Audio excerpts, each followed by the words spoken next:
Today, we're going to go over the 7 psychological client acquisition triggers on LinkedIn. This is going to be super, super deep. So I'm excited to share this with you guys and really put you ahead of everyone else that's getting clients really in any way, not just on LinkedIn. So the 7 psychological client acquisition triggers on LinkedIn, these client acquisition triggers, they apply to any platform really that you're going out and acquiring clients. Obviously, you apply them differently on different platforms, but nonetheless, let's start to go through them. So all these 7 triggers you want to hit at the highest level possible. Just to give you some insight on how to approach this, you come in here, you watch this, you go out into your LinkedIn profile, your content and DMs and DM conversations, and you want to ask yourself like, hey, am I demonstrating competence and charisma, right? Am I demonstrating outcome independence? And at what level? Okay, so you kind of audit what you do. If you can improve that and demonstrate more competence and charisma, more outcome independence, you want to have high level vernacular, right? Not like Stephen A. Smith, if you guys know him, he's like this American sportscaster where he's like, it's absolutely lambocious, the ferocity of the atrociation. You know, that's not how you want to talk. You speak like you know what you're doing. You speak like you're someone competent, but not in a way that comes off as ingenuine, like, hey, this person is just trying to use these big words so he can seem competent and charismatic and smart. You want to come off in a way that's completely genuine and authentic, but nonetheless, you want to have rather high level vernacular in general while keeping it casual. Okay, so there's a balance that you want to hit and just make sure you're authentic through and through throughout the whole process. Okay, next, you want to have conviction and be ballsy. You want to have 10 out of 10 certainty and conviction in what you do. I was on a consulting call with this guy named Wiz of Ecom. He has a huge personal brand on Twitter a couple hours ago, and he's like, dude, you are so confident in your stuff, your coaching program, community, XYZ. I think that's really cool, is what he told me. And I'm like, dude, thank you. But nonetheless, like, the more conviction you feel towards what you do, the more that transfers onto your prospects. If you're incredibly confident and you know what you do is going to work really well for whoever you decide to bring in, you're going to make your prospects feel very confident as well. And that's going to make it easy for them to decide to work. If you're wishy-washy and you're not 100% sure and it might work for you, it might not, I would just not bring that person in if that's like on a prospect by prospect basis. But if that kind of frame of mind is a consistent thing for you, even with prospects that are qualified, you want to make sure to work on it. Okay. And that comes with time, but that also comes with conscious effort, just being conscious of it. And hey, I'm on the sales call or I'm in this DM conversation. Let me take heed of where I'm at energetically, okay, in my mindset, and let me now be highly confident, full of conviction in terms of what I'm talking about with the prospect here. Next, be ballsy and run towards fear. Okay, so it's good to just be conscious of the DM process. Whenever you're DMing a prospect, where are you getting triggered, right? Where are you getting emotionally triggered at? This can get very deep. And then just become conscious of those triggers and work on those triggers and know where they come from. This can transition. This could be like transition into life as well. Right? If you take these triggers and you try to get to the bottom of them and you let them go and you release them, you release the patterns. But nonetheless, for me, it's like being firm with my boundaries, right? And just being ballsy. That's something that I've gotten so much better at. And that used to trigger me a lot. It still triggers me a little bit, but nonetheless. So if there's ever a situation where it's like, hey, should I pitch him? Should I not pitch him? I'm kind of scared of pitching. Just pitch. You know what I mean? If it's not the right time, it's a different story. If you haven't built up enough social proof, or if you haven't, they haven't indicated enough interest. But I would rather have you pitch and it not be the right time than just be scared of pitching all the time. And, the more pitches you send in general, the more calls you're going to book. Obviously, that doesn't mean just hard pitch every single prospect. But nonetheless, if you're kind of like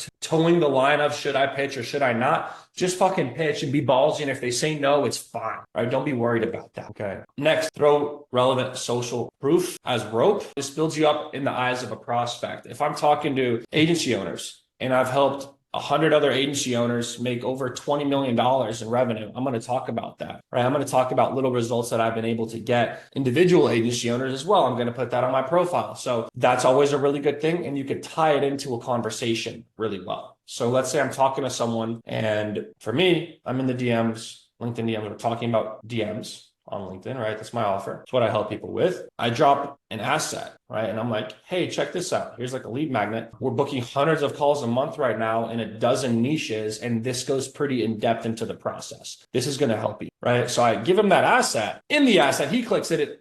has social proof, but I also provide context around the asset in a way that builds up my social proof even more. I'm always looking for opportunities to build social proof. For example, we had another client, his target market, he was agency owner coach, right? And what we said a lot with him, an authority building observation we made, we asked our prospects, hey, is it just you running your agency or do you have a team? Whenever they said, if it's just me or it's me and a VA or I have like 7 employees, we always tied it back to, okay, cool. Like what's your back end upside, right? On your offer, right? And back end upside is like some kind of rev share where you like take a piece of the client's upside. Oh, what is that? I don't have back end upside, whatever the case may be. And then we reply and we're like, oh, that's actually interesting. It's funny because most agency owners think, hey, they're at 20 to 30% margins. And I'm paraphrasing here. They're at 20 to 30% margins and they think that's enough to scale. But you really need 40 to 60% margins because you need to hire A players and you need to pay them well. That's exactly how I scaled both of my agencies to over 100K a month. This guy had 2 agencies. He scaled to over 100K a month, right? But that's exactly how I scaled both my agencies to over 100K a month. That's exactly how I've helped 40 other agency owners make over $3 million combined. Try to find these little ways of building up your social proof in a hyper relevant way to the prospect that's seamless and that flows in the conversation, right? That really increases your confidence, your perceived confidence. Make sense, guys? And then any visuals of yourself front facing, building a personal brand. Like obviously it's not the biggest impact and the biggest deal in the world, but the more people like your posts, the more people comment on your posts, the more connections you have, visuals of yourself. If you're in good shape, like if you're traveling in nice places, I wouldn't like flex like a Lambo, Rolex, whatever, like just be genuine. But you could definitely build up your competence in the eyes of your prospect and audience in that way as well. Like I like dressing nice. I have like a nice sweater on. I'm at a nice restaurant. It's a nice picture. I'm traveling in Greece or France or wherever I'm at. I'm in good shape. I go to the gym. Like all these little things add up and paint an image of you to your prospects. If someone is super overweight, that signals to me and to most people, I would say, who have their head on straight, hey, this person doesn't respect themselves, right? And they're not going to respect me if they can't even respect themselves. And like everything's connected. So the more you align yourself and you present that alignment publicly, the more trust you build with prospects. It all aligns, it's all connected. Here's an example of having high conviction, being ballsy, running towards fear. Okay, I'm going to give you a specific example. I booked a call with this guy. So what's your business model, right? We're already talking back and forth. Are you trying to sell me coaching or done for you services? So a direct question calling me out, right? This could have made me be like, okay, I don't want to DM this guy back. Right? Like, why are you calling me out? I could have gotten triggered here. But instead, I diffused the tension that he built up and I ended up booking a call. Right? Not trying to sell you, just want to see if I can help genuinely, right? So diffusing the tension, showing that I'm not emotionally triggered by this, and also telling him that I have his best interest in mind. Yeah, sure. I do both done for you and done with you, and if I can help you in an official capacity, cool. We can explore that, right? We can explore that. I'm not eager, right? If not, I just want to get a deep dive on what you're doing. And if we don't end up working together officially, that's fine. Okay. Willing to connect you with people, send resources, etc. This is like literally the perfect thing that I could have said in this point in time. So study this. This does a lot psychologically. Here's where like I really have a lot of courage and put my balls on the table. Pardon the frankness, not trying to sound rude, but I get approached by people trying to sell me leads at least 250 times a month. The only reason I'm conversing you is because I like your conversational approach. So I could have definitely gotten in pride here. What do you mean the only reason I'm conversing you? I could have gotten my pride and been like, do you know who you're talking to or whatever the case may be? But no, I'm going to stay grounded. I'm going to stay level-headed. I'm going to know that whatever perception of his message is not even real. It's just a judgment, right? It's me putting my spin on what he said, and it's not real, and I know it's going to hurt me if I go into that place. Instead, I'm like, I appreciate that. Yeah, so you can see what I do works at a really high level. Here's where I put my balls on the table. It does work at a really high level. Live demonstration here, haha. And we're going to book this call. So there you go, right? Just assuming we're going to book this call. Like I literally gave you a live demonstration and I'm so confident that we're going to book this call that I'm just like, and we're going to book this call, right? Where he's calling me out here. So are you trying to sell me? Oh, I'm not trying to sound rude, but I get approached by 250 people like you a month. The only reason I'm talking to you is because I liked your approach, right? Stayed level-headed, stayed grounded, and really like faced the fear. Cause I definitely got triggered when he said this, maybe a 3 out of 10.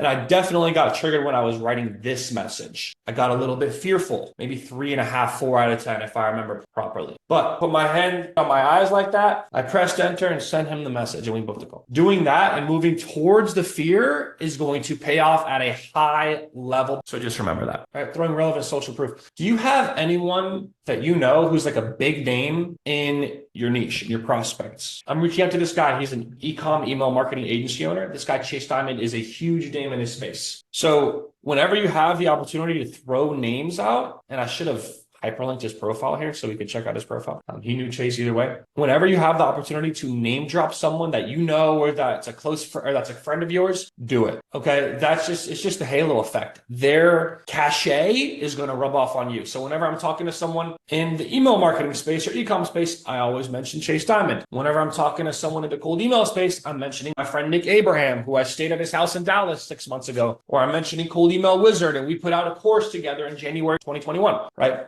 Always try to name drop, because whatever the person you know, you convey yourself as close friends. Chase is not a really good friend of mine. He's an acquaintance of mine. But nonetheless, I'm saying, hey, he's a really good friend of mine. You convey your relationship as close. Their expertise and the brand that they built is going to rub off on, okay? Throwing relevant social proof. You make it as relevant to the prospect as possible. And then I provide more context around that, right? Yeah, Chase is my boy. Got him on my video conference series I ran in 2021. Got him a nice bottle of wine as a gift too. So I'm not just talking about what I need to talk about to get the sale. I'm having like a real conversation. It's important. Cool. And then last thing here, just having conviction in what you do, right? Here, let's do this. I'm taking control of the conversation. Book this with me. We'll go over everything. Should have some available spots early next week. Tobias said, see you Monday. We ended up booking a call. Whenever a prospect indicates 7 to 10 out of 10 interest, you want to just take control of the conversation and be like, let's do this, boom, book this with me, right? And take full control and don't be wishy-washy. If a prospect is 4, 5, 6 out of 10, maybe 6, 7 out of 10 even, and you want to pitch a call, right? And it makes sense and it's good timing, sometimes that's going to make sense. If a prospect's at a 5 out of 10, but you've done everything properly and it's time to pitch a call, you want to make it seem more like their idea. Like, I'm willing to do a call. I'm open to exploring how I can help you. But if someone demonstrates 7 to 10 out of 10 interest, take control and be super, super high conviction. Second trigger is outcome independence. Okay, I love qualifying in the DMs. Oh my God. Let me see if I can send you guys to have a recent example of my DMs. I love qualifying in the DMs and just like really disqualifying. Okay, so for example, with this guy, Kyle, who I should follow up with here. Are you trying to get clients on here, right? We're going back and forth. Could work depending on your deal size plus niche, right? Could work. I'm not like, this is going to work so well for you, whatever. I don't know because I'm not on a call with him, right? Could work depending on your deal size plus niche. So I'm disqualifying him here. I'm showing him, hey, I don't just bring in everyone. You need to hit this and this and this parameter for me to be able to help you. And the more you convey that to a prospect, here's my qualifications. And I don't just bring in anyone. I'm actually pretty picky. And I'm not going to bring you in if you're not a good fit. I'm not going to take your money unless I'm super confident in helping you. You're going to book more calls, and also you're going to frame them properly and have that built-in trust there, right? Just have that massive integrity and don't bring in people who it's not going to be a good fit for. Lots of people LinkedIn doesn't make sense for, right? So I'm actively playing devil's advocate and disqualifying here. I sent him an asset, or maybe no, I didn't send him an asset. He went through all my LinkedIn trainings, right? What do you think? Is it applicable to what you guys do, right? So I'm not assuming that it is. I'm asking him, is it applicable to what you guys do? I should follow up with this guy. LinkedIn doesn't work for everyone. Again, right? We're saying something like, interesting. So why do you think XYZ? Or, oh, actually, you really do that. My experience has been XYZ. Right? There's a million different ways you can do this. Oh, but why do you XYZ? How does that help you? Right? So the more you have this like qualifying and disqualifying frame in tonality, the more trust you build with prospects, the more calls you're going to book, the more clients you're going to sign. A lot of people have triggers around this. A lot of people are like, oh, that's mean, or I just feel weird saying that. Jamie, you spoke to me about a trigger you had before. It wasn't about this, but it was about something else. It's like, this is the right thing to do. And your triggers are just patterns that you're repeating from childhood, trained behavior, right? And the more you learn to recognize them and let go of them and still take the aligned action, you do that over and over and you let go of the trigger, those triggers are going to disappear. They're going to lower in both intensity and frequency the more and more you do this, and you're going to have success. These are literally what's blocking you from being super successful. These triggers, these little patterns that repeat themselves and that make you feel some kind of negative emotional response. So the more you become conscious of it and still take the required action. I had a lot of triggers personally around money where I used to undercharge, and I became conscious of that, and I used to be ashamed, right? So for example, let's say I made someone a referral and a few weeks go by and they haven't gotten back to me. I used to be ashamed of like reaching out, like, okay, I made them the referral. If I'm reaching out to them asking like, hey, did you guys close them yet? Or whatever the case may be, like, I shouldn't do that. I seem greedy if I reach out to them. But actually, no, that's my referral that I made you. We had a referral deal figured out. If you haven't gotten back to me, it's completely within my right to reach out to you and to get my fucking money. That's not being greedy. It's just this pattern I had from childhood and all this, you can go super deep into that, right? A lot of people have patterns to bring it back in terms of playing devil's advocate. No, that's mean, or they're not going to like it, so they're going to stop replying to me. If they stop replying to you, that's the exact client you want to stop replying to, right? Because they're going to realize that you're not a pushover, and they're going to realize that you're high integrity and they can't take advantage of you. But that's not going to happen too much. People are going to really respect this, and the right people are going to respect. Make prospects sell you, right? The more you do, you play devil's advocate, you make prospects sell you, you do all these little things. The more you show, the main frame here is showing your prospects, if you sign with me, I'm not going to fucking go to Disney World and celebrate and pop bottles. If you don't sign with me, if you don't reply to me, if you don't book a call, if you don't sign, nothing changes in my life. Nothing. I don't get a negative emotional response. And if you showcase, hey, I do get a negative emotional response if you don't sign with me, that's going to erode a lot of trust, because then what they're going to perceive you is as someone who is lower integrity and is going to try to sign them and try to sell them something they may not need so you can receive this positive emotional response and avoid the negative emotional response. Rather than if you're grounded, you have now the ability to be high integrity. Does that make sense, guys? Cool. Incredibly important. I see you working away at those notes, Jamie. Good stuff. We're getting really deep here. Make a prospect sell you, right? I'm always asking my prospects, okay, so why do you think LinkedIn would be a good fit for you, right? In the DMs, I asked them that on the sales call, like what makes LinkedIn League, like why do you think that's a good fit for you? Like why it's not a good fit for a lot of people and I turn a lot of people away. Why for you specifically do you think that this makes sense, right? If you're doing email marketing stuff, Jamie, I know you guys do some of that. It's like, okay, why? What's a good question that you can ask?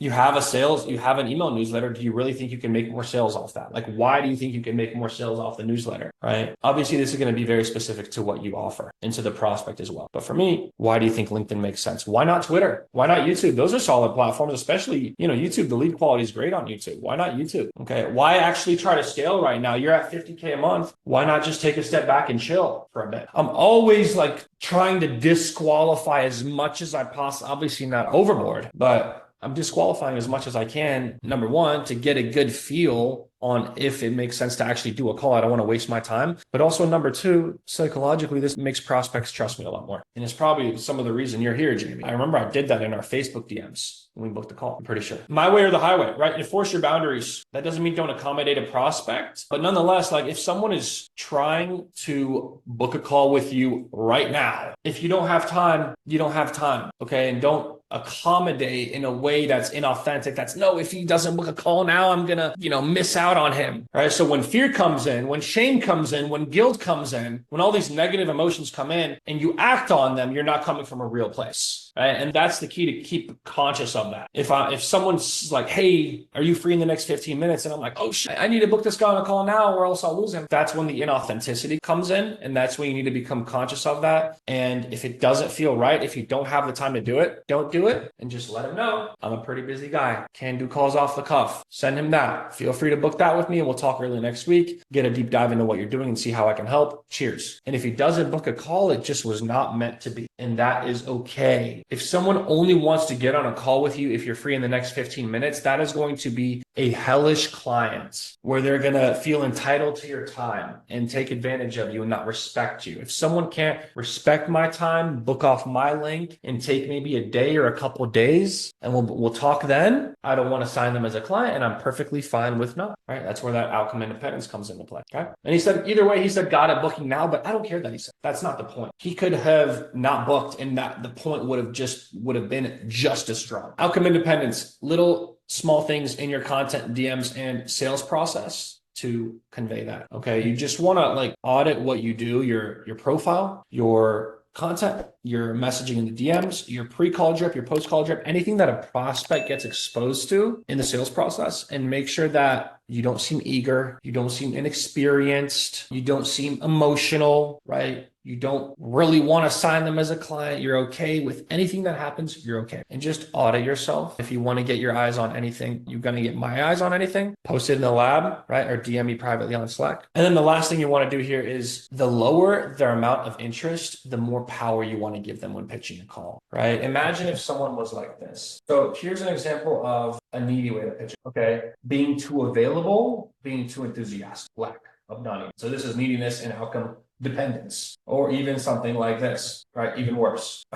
So here's an example of what you want. And we might have gone over this a couple of times, Jamie. I know we have, but it's just good, really good to reinforce it. So I'd be open to doing a call. So you could phrase this a million ways. I'd be willing. I'd be open. I could be down. I could be open. I'm probably open. I'm probably willing. I'm probably down, right? And start even more non-neediness in there to do a call sometime, or to get on a call, or to do a Zoom, a million ways to phrase it, right? And then you make your time seem scarce. Should have some available time or some availability in the next couple of days, or Thursday, Friday, or early next week, or, next Monday or Tuesday morning. Make sure what you say aligns with your calendar and the actual availability you do have in your calendar. Okay. You can also just say should have some time available in the next couple of days. That's fine as well. Right? You don't have to be super specific. Hey, Monday at 8 a.m. I should have. Also, you don't want to do that because what if they're not open to doing Monday at 8 a.m.? Right? So you want to have a good amount of time, but not too much available to them. But that's how you phrase it, right? I'd be open. The more interest they show, the less you have to do this, right? If someone shows interest, just like I went over with you guys before, right? If someone shows interest, here, let's do this. Boom, link, book this with me. We'll go over everything. Should have some available spots. But if someone's at a 3 to a 6, 7 out of 10 in interest, you make it seem like their idea and you're agreeing to it. This shows that you're okay with, if they don't do a call, you're perfectly fine with that. I'd be open, I'd be down, I'd be willing. This gives them the power, right? It makes it look like you're agreeing to their idea, and it gives them the power rather than being pressuring and pushing, being like, hey, I'd love to book a call with you, or whatever the other case may be in terms of pressuring, right? And then following up the next day, like, hey, just bumping this up. Did you get a chance to book a call yet? It's like, oh, you don't want to pressure them like that. You want to politely check in with your follow-ups. Pressure signifies agenda. If you're pressuring a prospect, it signifies you have an expectation and you have a desire in terms of how you want this interaction to go, compared to you're genuinely looking out for the prospect. And if they don't want to sign with you, if it doesn't make sense for them, that's perfectly fine, right? Your agenda is your prospect's best interest. And it comes throughout the whole conversation. And when you convey outcome independence, that's what you convey. You have your prospect's best interest, and that's what's going to build trust. Let me see if I can give you some examples. Okay, so here's another client of ours. We went back and forth with Bendick. Appreciate the doc, really good stuff. I asked him a question about the document that he sent me. Man, either way, I'd help get your op systemized. So I front-faced the call with value. Here's what value I can provide. Obviously, we spoke about that before in the conversation. This is just a small screenshot. If we work together, great. If not, it's perfectly fine. I love saying things like, up to you though, right? It's completely up to you. It's up to you though. If we work together, great. If not, I'm giving up power and I'm showcasing lack of emotional entanglement and lack in a positive sense of expectations around this conversation, which builds trust. Again, went back and forth with Robin. So mostly what I do is cold DM my prospects, nothing fancy, English not great. Interesting. Yeah, I ran cold DMs mostly to start and get 20K a month in my 2 agencies. Then paid acquisition took over. So I'm not just getting straight into the call, and I never do that. I always want to mirror and reflect what the prospect says. Boom. Sure, let's do it. This guy demonstrated a lot of interest. Sure, I'm up for a call, right? I'm not going to be like, yeah, it's completely up to you. Would that make any sense if I said that? Like, does that sound right to you guys? If someone's like, yeah, I'm up for a call. And then I'm like, yeah, sure, I'm willing to take a deep dive on what you do and see if and how I can help. But yeah, it's completely up to you. If we work together, great. If not, then that's okay. Like, would that make sense in this situation to you? No, not at all. How does that sound to you? Sounds like you haven't really listened. Sounds like what, Jamie? You haven't listened to, well, you're not listening to what they're saying. You're going off on your own tangent, not having a conversation with another human. Exactly. So now, like, you're not reading the room and you're not gauging your prospect's interest level. So now you send them this message that completely is off in terms of flow. And now they're like, wait. What's going on here? Is this like some kind of template message that he sent me? And now your trust just goes way down because now they're like, okay, they reached out because they want to book a call with me and want to sign me as a client and take my fucking money. So that's why, like, you need to just read the room really well. And that's a great example of contrast, right? What I went through here, where this guy showed 4 or 5 out of 10 interest, and I made it seem like his idea, and I gave up the power. Up to you, though. If not, it's perfectly fine. If we work together, great. I demonstrated value here. Compared to this, I'm up for a call. Sure, let's do it. I still made it seem like his idea. Sure, let's do it, right? But I took full control and I'm not trying to relinquish power and give it back to him. Feel free to book that with me. Let me know once you found the time. Next here, Andrew. I sent him a DM. He's like, wrong message or wild outreach copy. Haha, no, it's just interesting. With Kraken, his company, why aren't you going super hard on here?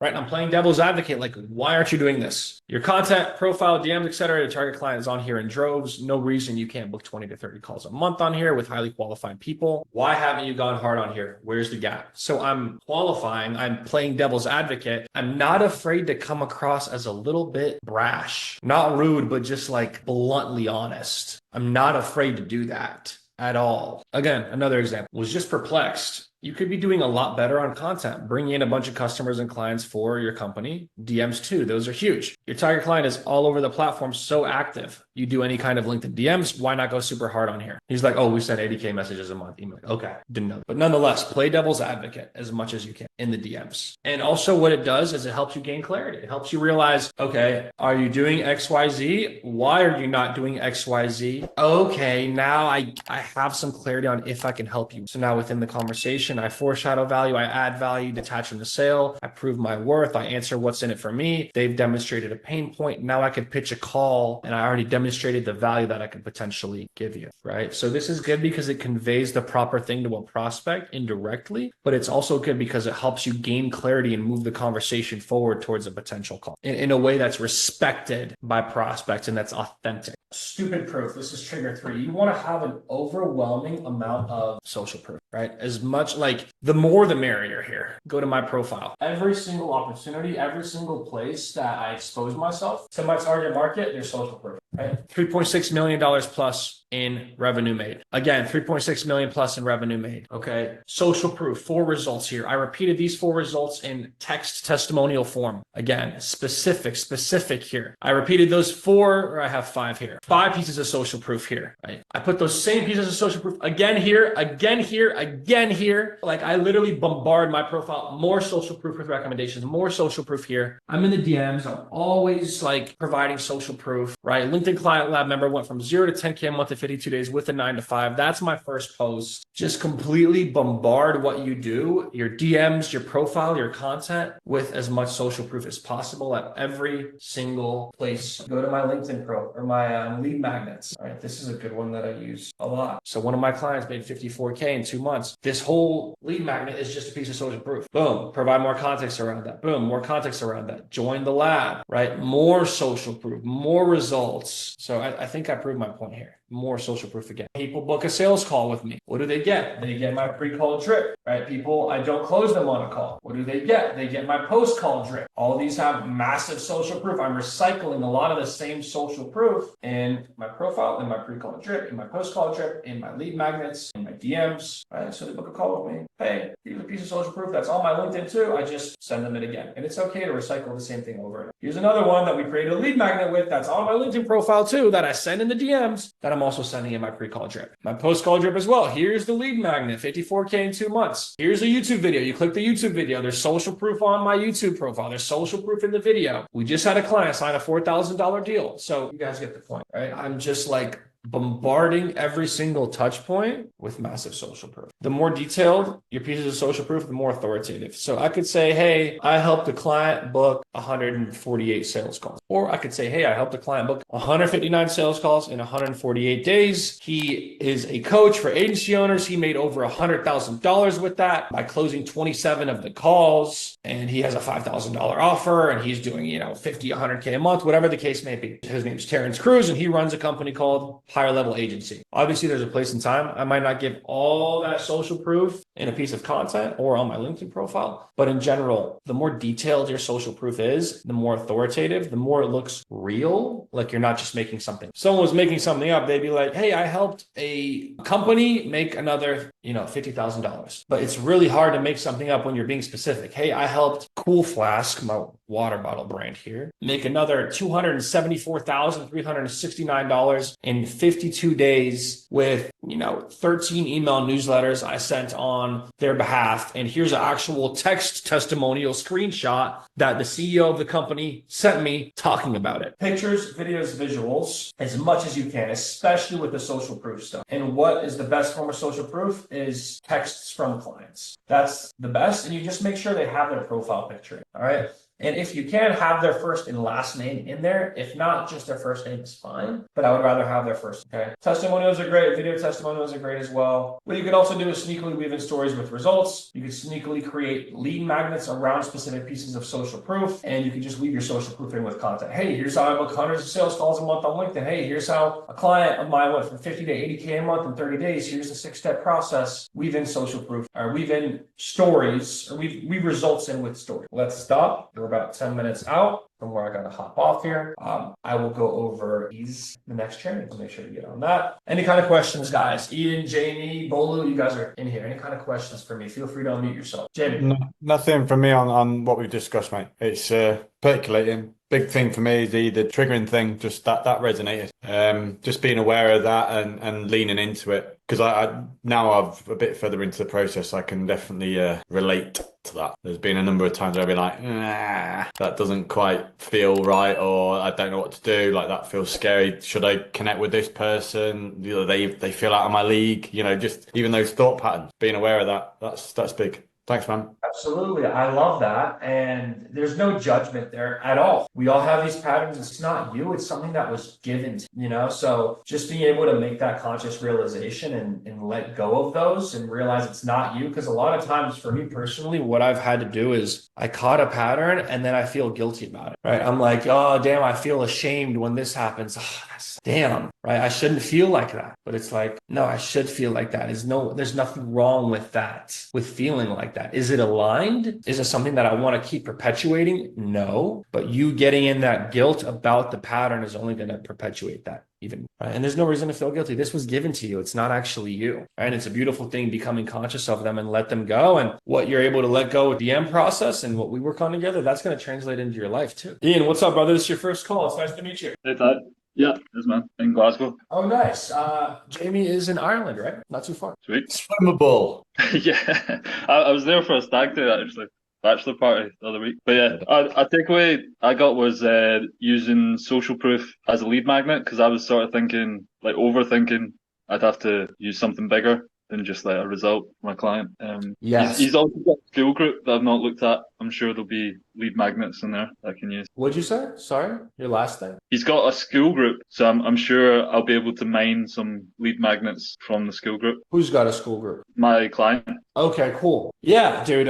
So you're DMing on behalf of him? Yeah. Great. So results are amazing lead magnets. You can distribute them in posts. Hey, comment, here's how we made 54K in 2 months for this guy on LinkedIn, without going viral, whatever. You make it sound super juicy and valuable, distribute it that way. Now you started a whole bunch of new conversations. If you have an email list, you got a bunch of people to opt into your email list. You got a bunch of new followers. There's a lot of different ways that can be great, but also distributing that individually in the DMs and also sending people that in the pre-call drip. Hey, here's this result that I'm giving you. So it builds trust. but also it's valuable and you can go and apply it yourself without me needing to be there with you. But obviously it's like, doesn't go too much in depth, or, there still needs to be a differentiation between like your service and what's in that lead magnet. Like your service needs to, obviously you go out and do it for them or you help them do it. But nonetheless, like, yeah, that the lead magnet, you create one, it's a case study disguised as a lead magnet. And you just create that one time and there's a million ways you can use it to like wondrous effect. Yeah, I had a DM, so he was asking for like, do you have a video that shows like all the best speaker reels that my client has made? There wasn't one. Pretty much like a trailer for like live speakers, a speaker reel, and there wasn't. So I just asked my client what was the best reel specific to this guy who's like a CEO coach, blah blah blah, from Canada. So like he gave me like the best reel that was like close to the same sort of guy as that guy. So that's what I sent. That's the only thing that I've sent so far as a lead magnet or in the DMs. Just make sure like you create a lead magnet once, you send it dozens, hundreds, thousands of times. So just make sure it's going to make sense for you to go into that lead magnet and really polish it up and make it as trust building as possible, because it's so high leverage, right? So just make sure like you create a lead magnet. It's not just bullshit. It's not boosting trust at a 7 out of 10. It's like a 10 out of 10, just because it's so, one single LinkedIn post, you post it once, but a lead magnet, you're going to use that to book so many calls in the DMs. So just really put some like real effort into it. That's what I would recommend you and everyone on this call watching the recording. Got you.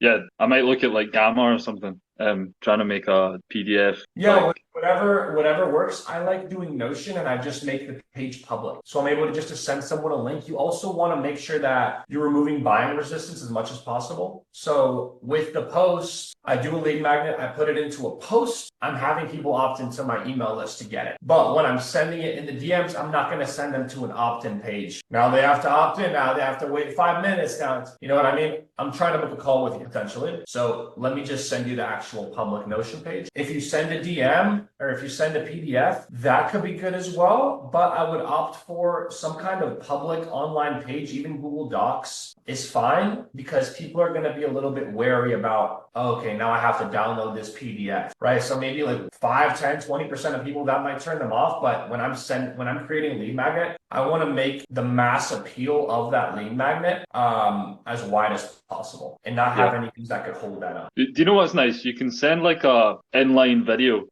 that's like playable from the DMs. I was using that as a VSL before, sort of thing. And if you like make it less than like 25 meg, like you can upload it from your phone and they just click it and they don't leave. So there's not that friction from like opening up a doc or something like that. Interesting. I've never tried that, but that's interesting. You have like the attachment, you can attach it. No, you just upload it from your phone and you can pre-record it. So I've got a pre-recorded VSL that I was using, and I just send it to them in the DMs. Right, but you attach it as like a file, right? You attach it to the DM, so it pops up like embedded. Yeah. And they can play it from the DMs. Interesting. I wonder if that works better than sending them to a link. Maybe my heart is saying maybe better, but if anything, it's not like too much better. Like having them click a YouTube link and go to that page, like that'd be fine as well. And that's what we do. But that's interesting. I see it either being as good or better than the YouTube stuff, or I'm sending them to a link. But if it's better, it's not like it's, twice as many people watch the video. What I like with Notion, so I have YouTube videos that are lead magnets for me, or I have Loom videos or something from time to time. So this, for example, this is a bunch of my videos together, right? And I'm able to send people this, and then I sandwich it inside Social Proof. I send people to my community right now, LinkedIn Client Lab. You guys are in there, obviously. You can potentially have a book a call link here. You can embed your Calendly. I've also done that in the past when I send people straight to my Calendly. But you're able to sandwich a video between Social Proof and a CTA to book a call, right? You put that here, and then you put that at the bottom, and then you sandwich the value inside. You sandwich the video potentially inside, which would improve performance on that, right? You're going to get more calls booked. You build more trust with the Social Proof. So even if you had just one video in here, picture it as like, here's this, here's the video, and then the Social Proof and the CTA to book a call, potentially my Calendly embedded, would be right below the video here if I had just one. So that's what you can do too that you can't do if you like send them straight to your YouTube, or if you send them a video on the platform. So I like Notion a lot to be able to do that.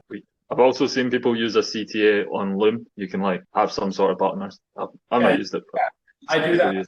Well, I do that as well. But fantastic. I will see you guys next Tuesday. Great call. The recording will be in your email and it'll be in the Tuesday training vault here. I will see you guys in the lab. Yeah, man. All right. Thanks, Ty. Thanks, everyone. Of course. Thank you both. See you guys.